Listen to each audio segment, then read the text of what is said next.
Hi everybody, Kat here. Welcome to the channel. It's early Friday morning and we've got a bit of a royal wrap-up of the week, just a review of what's going on, see where we're at. First of all, I want to address one thing. There's been a lot of chatter online and amongst all the different shows and things of should ZARA be given a princess title? People are talking about it, you know. Would the king do this? Is he going to do this? Well, I'll tell you right now, no. Don't believe what you're hearing. ZARA TINDALL will never receive the title of princess, and I'll tell you why. What you need to do is go to my Who's Your Daddy playlist and look up who is Peter Cross. Then you'll get your answers. ZARA will never be a princess. As well loved as her and Mike Tyndall are, and they may come to garden parties this and other events and be present, and that's just fine. She'll never get a title. Now, the next thing we've got to talk about, and it's just getting bigger, the story's just getting bigger and bigger and bigger. Harry has been selected to receive the Pat Tillman Award for service. Pat Tillman was a football player that after 9/11, he was making millions a year. After 9/11, he decided he wanted to serve his country, left and joined the army, and he was killed overseas in Afghanistan by friendly fire. And apparently it took his mother years of fighting with the government to find out what actually happened. So very serious award. And people, including Pat Tillman's mother, who's on the board of the Pat Tillman Award charity thing, she is outraged that Harry's getting this award. She doesn't think he's worthy, and he isn't. Harry is neither a war hero nor, a champion of sport and veterans and, the whole Invictus thing. Everything, Harry's life is a storefront. It has been created for us that's what they want us to see. Now that Harry and Meghan don't have the protective veil of the palace anymore, we're seeing really how they operate. We're seeing who they really are, not the facade that was built. Harry and Afghanistan, while he was there, he did 2 tours of duty. He was more a hindrance and a help to his unit. He didn't have a good reputation among the men, really. And whilst he was there, he had a team of Gurkha soldiers guarding him. He never saw any action. He is not a pilot. He sat in a tent and played video games all day, basically. It was not the term of service in a war zone that the other soldiers experienced, okay? And as far as the Invictus Games, he is not the creator. He's not the creative visionary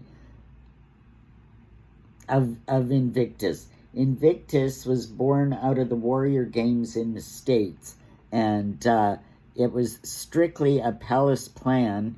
Harry had come home from Afghanistan and was busy punching photographers and falling drunk out of nightclubs at 2 a.m, and they needed something to keep him occupied and keep him out of trouble, and maybe something that might motivate him. And so they put together the Invictus Games. The original Invictus Games was funded by the Royal Foundation, which at that time included William and Kate. It was a group effort, almost an intervention by the family to get Harry back on his feet. Honest to God, that's what it...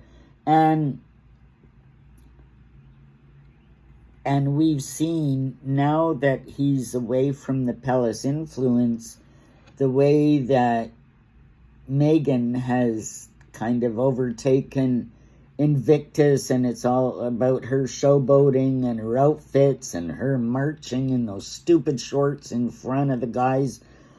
The soldier, I mean, the whole thing is appalling, and even the people involved with it and the veterans are getting sick of the Harry and Meghan show, so who knows how long Invictus is going to actually been around. They've managed to keep it going for 10 years, but it's kind of falling apart. People are losing faith, and people don't like the way Harry and Meghan are operating and using it to their own advantage. So there's going to be all kinds of controversy. There's a petition. People are up in arms and outraged over Harry receiving this award. They're saying, he should step away. He should refuse to take it in respect for Pat Tillman's mother. Who knows what's going to happen? My money would say that he's going to take it. He'd rather have the award than, the respect of the people, because he doesn't care. Because as a royal in his position, in his mind, he doesn't need their respect. He can do whatever he wants regardless of what people think of him. And, so that's his attitude there. And Meghan's been busy. We saw pap snaps of her in an Adidas tracksuit being primped over by someone. Another fake photo shoot to keep her relevant, because the jam and dog bones aren't working, and talks of wine aren't nothing's sticking to the wall. And she's done this before. Well, we know, the pap shots, the fake photo setups, she does that all the time. But this particular style where she's modeling something, see, this is all about J-Lo got a deal with Adidas or something, and Meghan wants a deal. Remember back when there was talk that she was going to be the new face of Dior, and she came out wearing that striped sweater, and then we see a picture like the next day or something of the actual Dior model in the sweater. Like Meghan is saying, oh, look at me.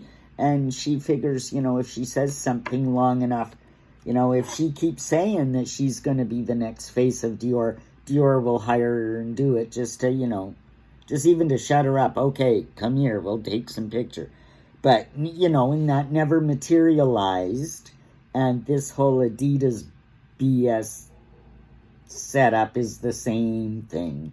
She's just up to her old tricks. She's got to imitate other celebrities to try to gain a level of